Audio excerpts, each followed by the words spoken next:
1 Timóteo, capítulo 1, versículo 18 ao 20, diz assim: Este mandamento te dou, meu filho Timóteo, que segundo as profecias que houve acerca de ti, milites por elas boa milícia, conservando a fé e a boa consciência, a qual alguns, rejeitando, fizeram naufrágio na fé, e entre esses foram Himeneu e Alexandre, os quais entreguei a Satanás, para que aprendam a não blasfemar.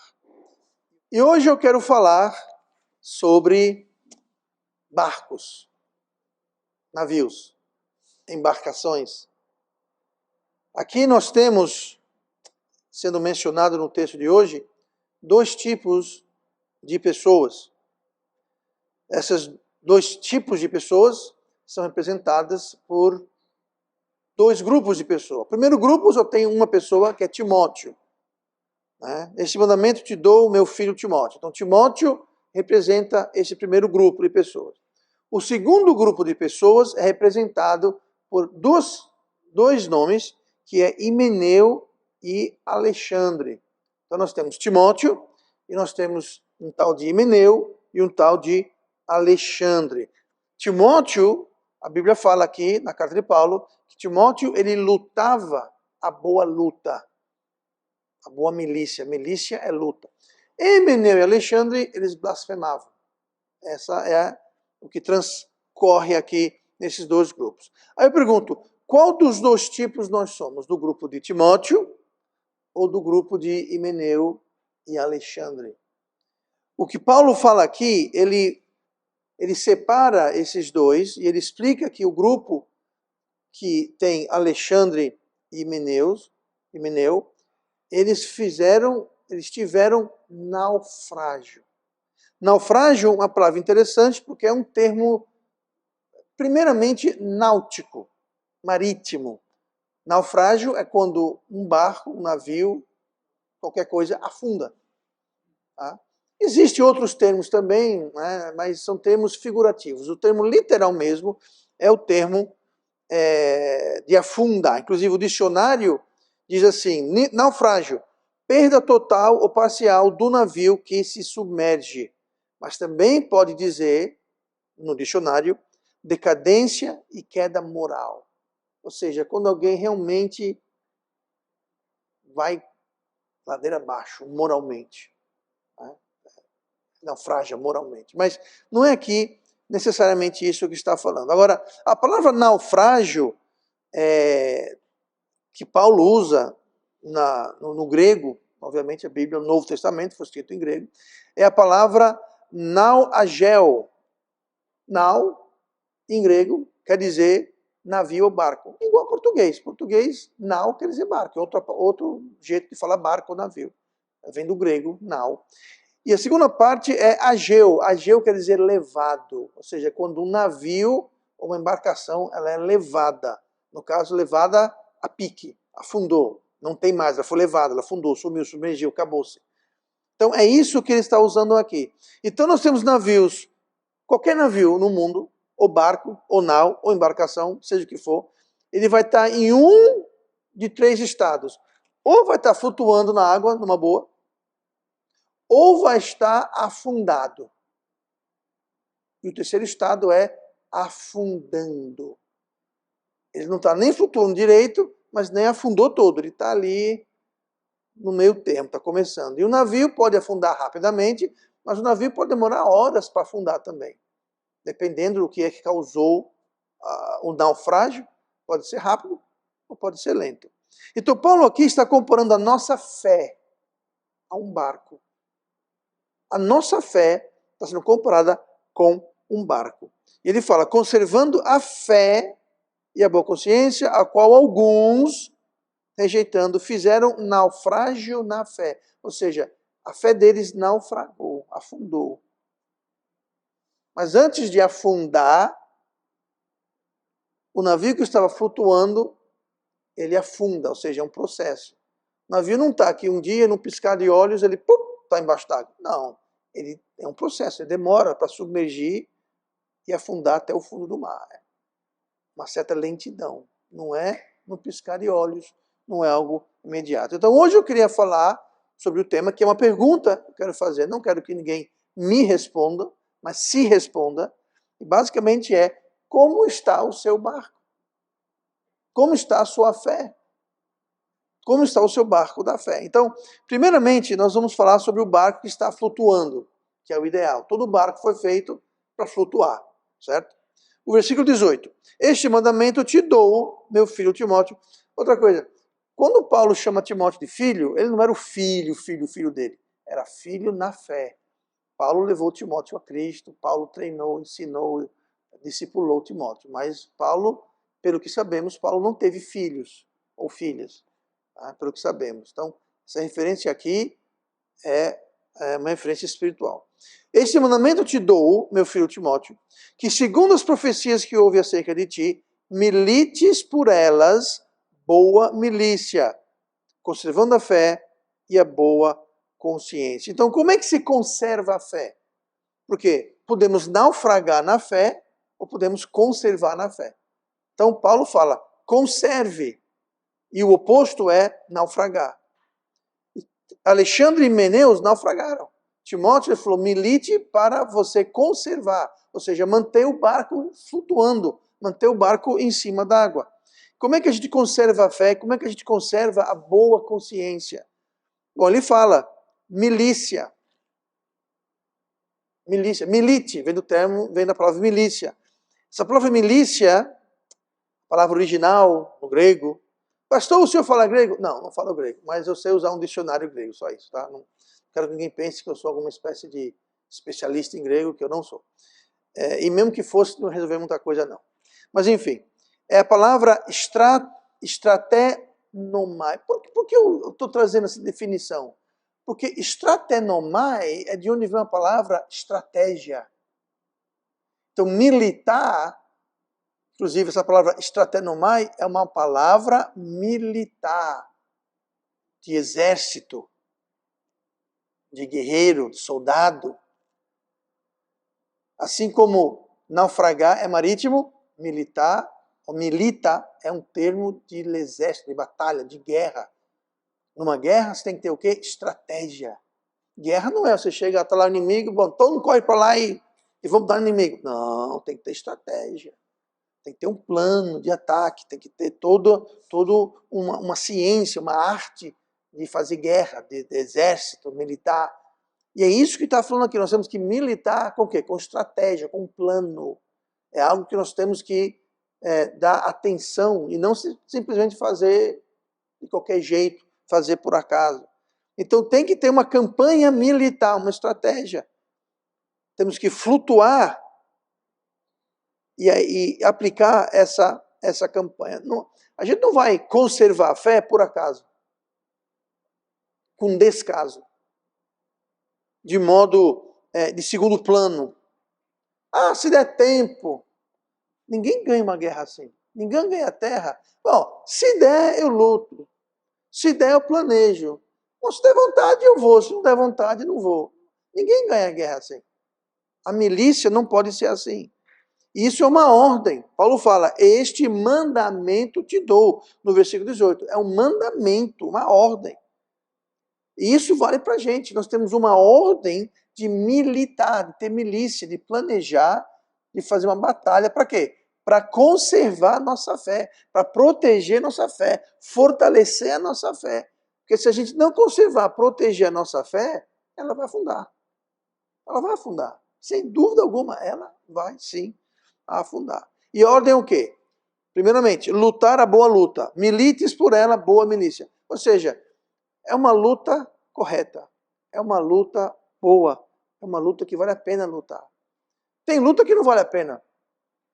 Devemos escolher nossas lutas. Tá? Inclusive no nosso casamento. Tem coisa que vale a pena bater a mão, bater o pé no chão e falar, não, aqui não. Outras coisas a gente deve tentar conciliar. Tá? A gente não deve brigar por tudo, com todos, qualquer coisinha, qualquer... Ai, porque você não botou o ponto no I, você não botou o cedilha no C, você não... Se a gente for brigar com todo mundo sobre qualquer coisinha, nós não vamos ter paz nessa vida. Vai brigar com o marido, com a esposa, com o filho, com a filha, com o vizinho, com o patrão, vai brigar com todo mundo. Então existe uma boa milícia, uma boa luta, existe a má milícia, a má luta. Temos que escolher. É certo? É errado? Vale a pena? Posso conciliar? Tem coisa que não dá para conciliar. Mas essa luta aqui não dá para conciliar. Temos que conservar a nossa fé. Nós temos que ter uma boa consciência. O que é uma boa consciência? Sabe o que diferencia nós humanos dos animais? Uma consciência é uma das diferenças. Consciência é aquilo que nos diz o que é certo e o que é errado. Um cachorro, quando te morde, ele não está sendo mal. Ou ele está com fome e você é bem apetitoso para ele, olha assim e fala, tá? Ou ele está com medo, está assustado, está se defendendo. Mas o animal, ele não tem maldade ou consciência. Um leão, quando pega uma zebra lá na savana, na África, o leão não está dizendo, rapaz, eu estou com uma raiva dessas zebras, estou com raiva, vou matar uma. Não, ele mata para quê? Para comer. Então, o animal não tem consciência, nós temos consciência, nós sabemos o que é certo, nós sabemos o que é errado. O problema é que a Bíblia fala que a nossa consciência pode ficar cauterizada, ela pode quebrar, ela pode ser reprogramada. E o que é errado, a gente passa a achar que é certo. E o que é certo, a gente passa a achar que é errado. Por isso que é importante conservar, proteger, flutuar o quê? Uma boa consciência. E se a nossa consciência quebrar, for uma má consciência, se a nossa consciência não está apontando corretamente, é como uma bússola. Uma bússola sempre aponta para o norte. Anos atrás eu li um livro sobre um pastor, e estava com um amigo dele voando num aviãozinho pequeno, um motor hélice na frente. E esse pastor estava com uma lata de nozes, castanhas. Aí ele abriu, estava lá comendo, nham, nham, nham, nham, era uma lata. Aí ele pegou, fechou, botou assim no painel do avião, ao lado da bússola. Aquela lata, por ser de metal, começou a interferir com a bússola. E a bússola não estava mais apontando exatamente para o norte. Resultado, eles se perderam. O piloto, pensando que a bússola estava apontando para o norte, traçou a sua rota pensando que estava indo naquela direção, só que a lata estava atrapalhando, reprogramando, mudando a bússola. É a mesma coisa, se a gente não tomar cuidado, se a gente deixar a nossa consciência sair do norte, do correto, se a gente não conservar uma boa consciência, nós vamos fazer, e olha que absurdo, nós vamos fazer coisas erradas e não vai acusar. Eu já falei com pessoas que estavam, como pastor, estou falando como pastor, já sentei em aconselhamento com pessoas que estavam fazendo coisas claramente erradas. E diziam para mim, mas pastor, eu não sinto que isso é errado. Eu não sinto nada. Eu não vejo qual é o problema. Sabe o que era aquilo? Uma consciência não conservada, uma consciência quebrada. Deus nos deu uma consciência para nos guiar.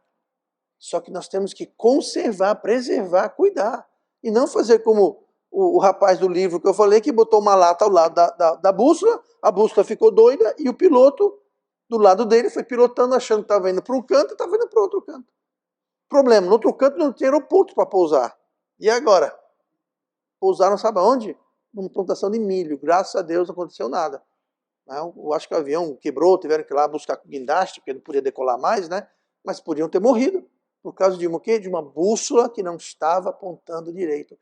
Então, aqui Paulo fala, conservar uma boa consciência. E é uma luta. É uma luta que requer estratégia. Porque o tempo todo tem pessoas e coisas na televisão, em revistas, no rádio, em filmes, na sociedade, que estão bombardeando, tentando mudar a nossa consciência. Dizer que o certo é errado e o errado é certo. O mundo está cheio disso. E o mundo, na realidade, atualmente, na minha opinião, está maluco. Está maluco.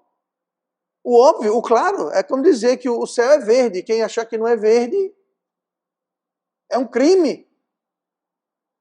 Água é seca. Água não é seca. Ah, mas eu acho que é. Então, se eu acho que água é seca, então Ou seja, cada um tem a sua versão da verdade. Sabe o que é isso? É uma bússola quebrada, porque o céu ele é azul, a água é molhada, isso nunca vai mudar.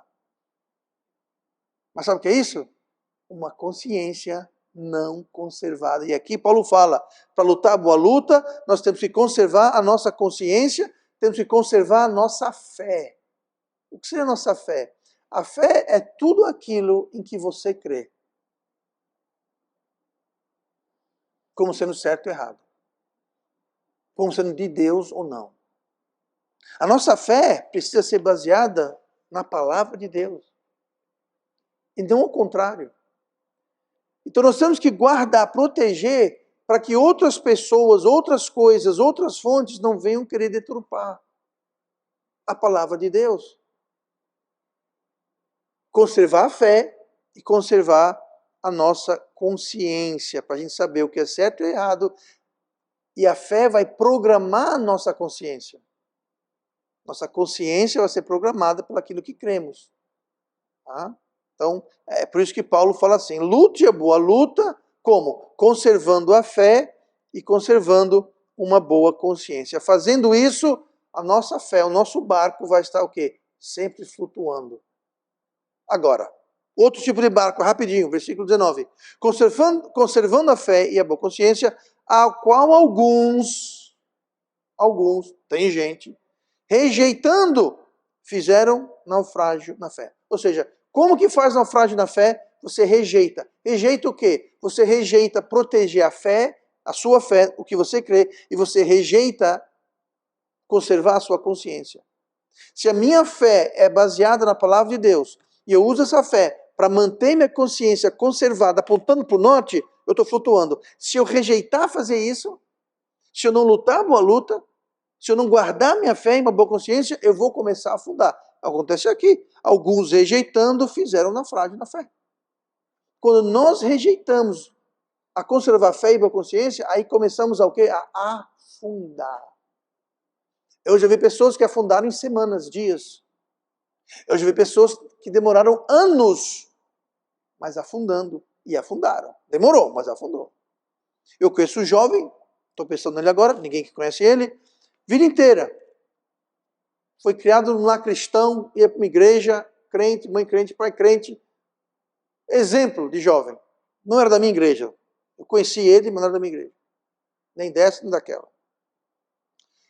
Passou no Enem, entrou na UFA, opa, beleza. Com 2 semanas, não estou exagerando, com 2 semanas, ele falou, eu quero que todo mundo esqueça que um dia eu fui crente. Sabe o que é isso? Ele não conservou sua fé, ele não conservou a sua consciência. Em 2 semanas, ele foi de ser um jovem exemplar para ser um vexame pela causa de Cristo. Eu quero que esqueçam que um dia eu fui crente. Bom, isso não existe. Ou você é crente ou você não é crente. Ninguém deixa de ser crente. Você pode ser um bom crente ou um mau crente. Isso é verdade. Agora, crente ou você não é. Pois ele foi de ser um bom crente para um mau crente em 2 semanas. Por quê? Porque entrou, no caso, foi a UFAL, e lá a sua fé foi atacada, a sua consciência não foi protegida, e ele afundou em 2 semanas. Tem gente que demora meses, anos.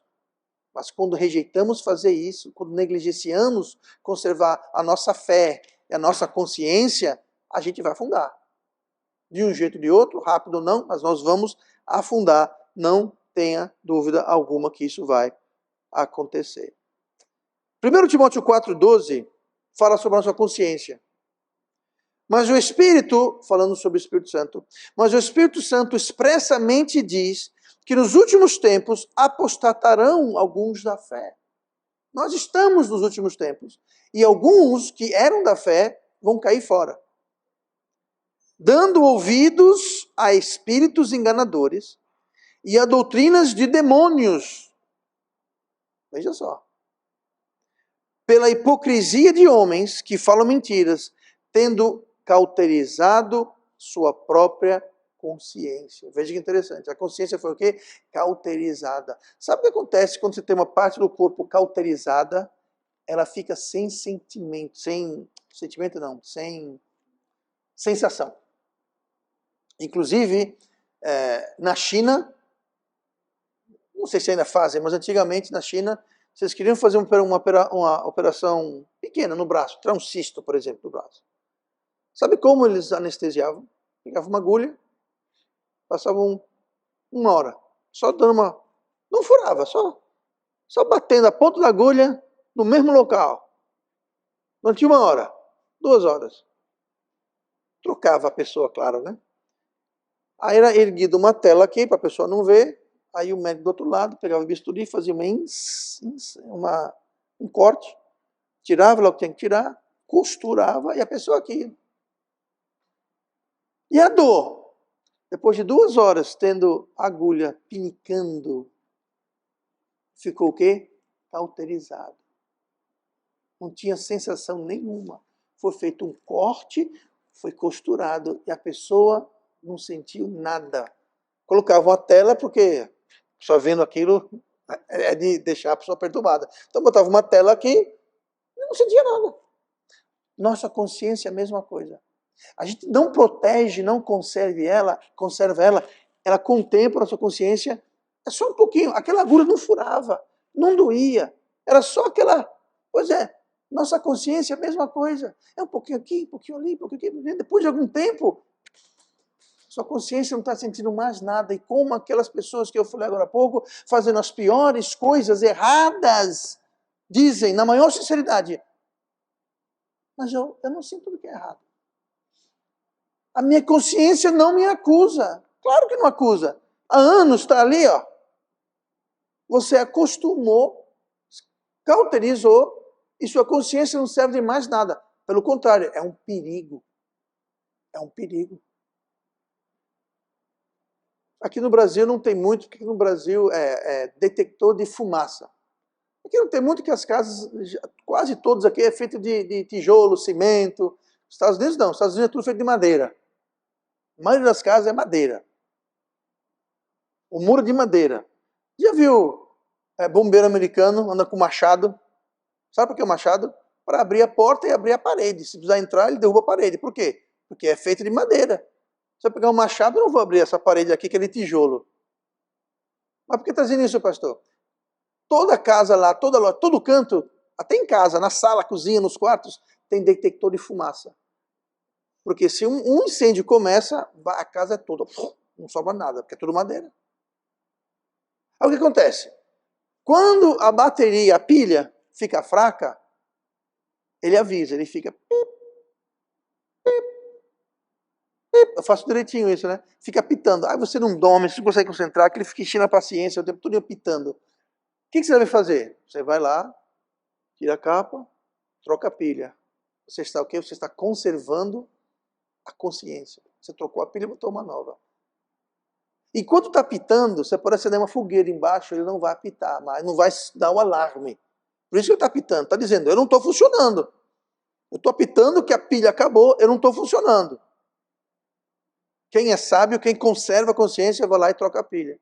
Tem gente que não troca a pilha. Ou pior ainda, vai lá, tira o alarme e joga fora. Agora, quando tiver fumaça, vai ter aviso?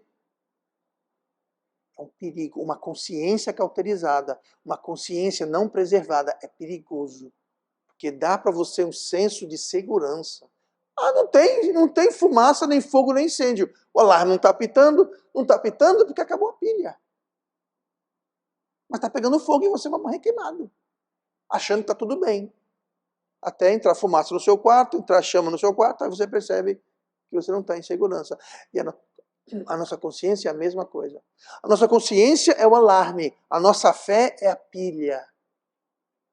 Nós temos que manter a pilha, a nossa consciência, para ela funcionar e nos avisar e manter o nosso barco flutuando e não afundando. Última coisa hoje. E o barco que afundou? A gente viu o barco que está flutuando, quer guardar a consciência, guardar a fé, beleza, a boa milícia, tranquilo. Tá. E o que está no processo de afundar? É quando a gente rejeita. Começa a afundar. Não afundou, mas começou a afundar. Começou a entrar água, começou a descer. Mas está flutuando ainda. Aí o outro estado é quando ele afunda. Aí 19, versículo 19. Conservando a fé e a boa consciência, a qual alguns rejeitando fizeram naufrágio na fé. E entre esses, agora Paulo vai dar um exemplo, e entre esses foram Himeneu e Alexandre, os quais entreguei a Satanás. Quando o barco afunda, a coisa é outra. Quando está afundando, a gente pode mudar alguma coisa. O quê? Troca a pilha do alarme. Troca a pilha. Conserve a fé. Conserve a consciência. Tem como estancar. Mas uma vez que afundou, cadê a pilha? Cara, agora a casa pegou fogo, o navio afundou, agora não tem o que fazer não. É o que Paulo fala aqui. São menos os recursos. Tem esperança? Tem esperança. Tem esperança. Sempre tem esperança, porque o nosso Deus é o Deus do impossível. Então Deus pode pegar uma fé naufragada no fundo do mar e levantar ela. Pode. Agora é mais difícil. Não era melhor manter o barco flutuando numa boa? Não era melhor tratar enquanto o barco estava começando a afundar? Muito melhor do que esperar o barco estar no fundo do mar para fazer alguma coisa. Então, tem menos recursos. E o problema é que muita gente não percebe que o barco afundou. Mesmo com o barco afundado no fundo do mar, tem gente que acha que não, estou bem. Gloob, nadando com os peixinhos achando que está bem. E está lá no fundo do mar. O que Paulo fez aqui, ele falou, olha, Himeneu e Alexandre nem perceberam que naufragaram. Paulo, eu percebi que naufragaram na fé. Eu percebi o que está acontecendo. Eles não. Então o que foi que eu fiz? Eu entreguei a Satanás. O que quer dizer isso, pastor? Quer dizer que Paulo fez assim, ó. O que eu pude fazer, eu fiz. O que eu podia fazer, eu fiz. Mas agora, eles precisam perceber. Como? Aqui fala, entreguei a Satanás para quê? Para que aprendam a não blasfemar. A palavra blasfemar quer dizer ferir a imagem. Quando um crente naufraga na fé, ele está machucando a imagem de Cristo. Está dando um mau testemunho.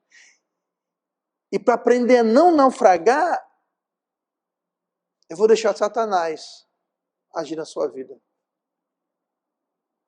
Não é perder salvação. Não. É que Satanás agora vai triturar a coisa, vai complicar a coisa. Para quê? Para que aprendam a não blasfemar. Para que aprendam a não magoarem, machucarem a imagem de Cristo. O crente é filho de Deus, co-herdeiro de Cristo. Nós somos a luz do mundo e o sol da terra. Quando a gente afunda, quando a gente naufraga a nossa fé, estamos blasfemando, sendo mau testemunho, e vai ter consequências. Vai ter consequências. Um navio afundando, isso é verdade para quanto maior o navio, mais ainda, mas um navio quando afunda, especialmente um grande, ao afundar, ele afunda junto com ele tudo que está ao redor. Navio pequeno não, mas navio grande, quando ele afunda, ele vai afundando, ele vai puxando. Alguém que está no barco e pula, tem que nadar o mais rápido, o mais longe possível, porque quando ele afundar, ele vai puxar. E quanto maior o navio, maior a distância que ele puxa. Então alguém pode estar fora do navio e mesmo assim afundar com o navio, mesmo não estando no navio. E muitas vezes, quando nós naufragamos, pais, mães, amigos, colegas, quando nós naufragamos, nós levamos pessoas conosco. Nós causamos escândalo. Quantas vezes você ouviu alguém falando, eu não quero saber de igreja, de Bíblia, de Deus, porque tem um fulano que se dizia crente, fez isso e aquilo, ficou escandalizado, não quero saber mais de igreja, não quero saber de Deus. Sabe o que foi isso? Alguém naufragou e levou junto outra pessoa. Às vezes é um pai, é uma mãe que naufraga, aí os filhos não querem mais saber de Deus ou da Bíblia. Às vezes é um amigo, um colega, um vizinho, enfim, pastor. Quantas vezes, rapaz, quer saber de igreja? Não, aquele pastor fez isso, e fez mesmo, e está errado. Ser pastor não é carta branca para fazer o que quiser. Essa história de não, porque o pastor nunca está errado. O pastor é Deus agora, por acaso. Qualquer pastor, qualquer um, não. O pastor pode errar, pastores erram, e tem que arcar com as consequências. Não tem essa de, eu sou pastor. Dane-se que você é pastor. Deus não faz exceção de pessoas. Então, muitas vezes nós naufragamos e nós arrastamos outras pessoas conosco para o fundo do mar, porque nós não lutamos a boa milícia, não conservamos nossa fé, não conservamos nossa consciência, nós não cuidamos e começou a afundar, afundou e tragamos gente conosco. Quando isso acontece, entreguei a Satanás para que aprendam a não blasfemar. Porque quando nós blasfemamos, nós às vezes arrastamos pessoas, cristãos, crentes conosco, e o que é pior ainda, para quem não conhece Cristo, eles falam, eu não quero saber de Cristo. Pessoas muitas vezes se recusam a ser salvas pela blasfêmia e o mau testemunho de naufrágios. Vamos ter cuidado. Encerrando hoje, como está o seu barco? Está flutuando? Está afundando? Já afundou e você não percebeu ainda? Se já afundou e não percebeu ainda, vai perceber. Por quê? Satanás vai entrar em cena. Vai trazer circunstâncias em sua vida até que você acorde e diga, como disse o filho pródigo. Lembra o filho pródigo? O filho pródigo falou, pai, me dê herança que eu quero cair fora. Herança você recebe quando o pai morre. O pai estava vivinho da Silva. Não, eu quero agora. Você não está morrendo? Esse velho não morre, me dê logo uma herança. Pegou a herança, foi para uma terra distante, gastou tudo. O que foi que ele fez? Afundou o barco. Na cabeça dele, o que ele fez pedindo herança estava certo. Nada de errado. Ah, a herança não é minha? Me dê. Mas filho, eu estou vivo. Mas é minha, me dê. Ok, tome. Ele naufragou. Quando é que foi que ele percebeu que naufragou? Quando estava numa terra distante, sem amigos, sem dinheiro, comendo comida de porco, vivendo com os porcos. Aí ele falou o quê? Eu pequei contra Deus e contra meu pai. Eu não sou digno de ser chamado seu filho. Eu vou voltar para ele e ver se pelo menos ele me emprega como funcionário. Sabe o que foi isso? Foi Satanás, ele foi entregue a Satanás. Não pelo pai, pela vida. Foi entregue a Satanás para aprender a não blasfemar. Ele aprendeu, ele acordou e voltou. Onde é que nós estamos? Eu quero que todos nós estejamos flutuando, lutando a boa milícia, conservando a fé, conservando a boa consciência. Mas se rejeitarmos, começa a afundar. Então vamos conservar. Eu não sei como é que está o seu barco. Eu só sei do meu. Eu só posso dizer do meu. Então se pergunte. No começo eu falei, é uma pergunta. Como está o seu barco? Eu não quero que me respondam. Eu quero que cada um se responda. Porque é importante. E tem um grande impacto em nossas vidas e nas vidas das pessoas ao nosso redor.